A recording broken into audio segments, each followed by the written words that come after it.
کہا جاتا ہے کہ کسی بادشاہ کا ایک وزیر ہر معاملے پر ایک ہی جملہ دہراتا تھا کہ اس میں بھلائی ہے۔ ایک دن کسی سبب بادشاہ کی انگلی کٹ گئی۔ حسب معمول وزیر نے کہا کہ اس میں بھلائی ہے۔ بادشاہ کو غصہ آیا کہ بھلا انگلی کٹنے میں کون سی بھلائی ہے، اور ساتھ ہی وزیر کو قتل کرنے کا حکم دیا۔ مقید ہونے کے باوجود وزیر نے پھر سے اپنا جملہ دہرایا کہ اس میں بھلائی ہے۔ ہفتے میں ایک بار دل بہلانے کی خاطر گھومنے جانا بادشاہ کی عادت تھی۔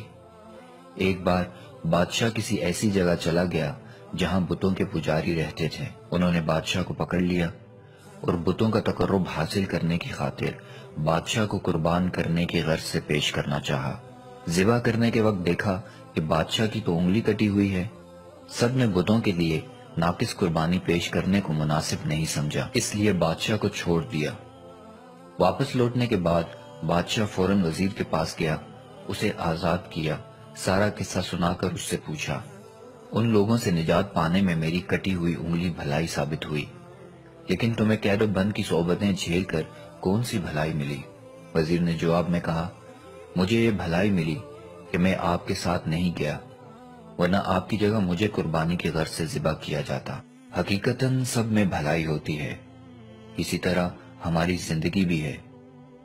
بے آئینی یہی ہماری کہانی ہے۔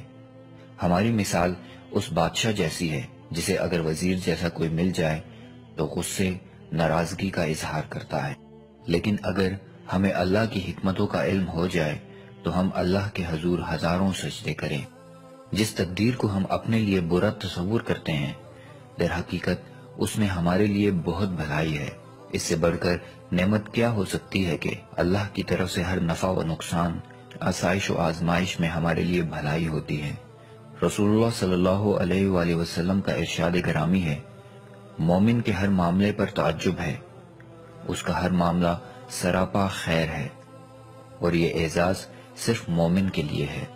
اگر اسے کوئی خوشی نصیب ہوتی ہے تو اللہ کا شکر ادا کرتا ہے، جو کہ اس کے لیے خیر ہی خیر ہے، اور اگر اسے کوئی تکلیف ہوتی ہے تو صبر سے کام لیتا ہے، اور یہ بھی اس کے لیے خیر ہے۔